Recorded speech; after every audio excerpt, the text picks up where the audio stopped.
आपको रामायण का जटायु तो याद ही होगा, क्योंकि ये केरल में मौजूद है।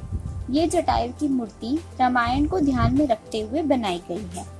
इसका भी एक पंख कटा हुआ है।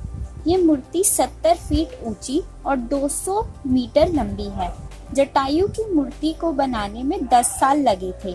कहा जाता है कि रामायण में जटायु घायल होकर इसी पहाड़ पे गिरा था और ये जमीन से 400 फीट ऊंचा पहाड़ है और इस मूर्ति को बनाना पहाड़ पे आसान नहीं था। ये मूर्ति कंक्रीट और स्टील से बनाई गई है। अगर आप कभी केरल जाएं तो इस मूर्ति को जरूर देखें।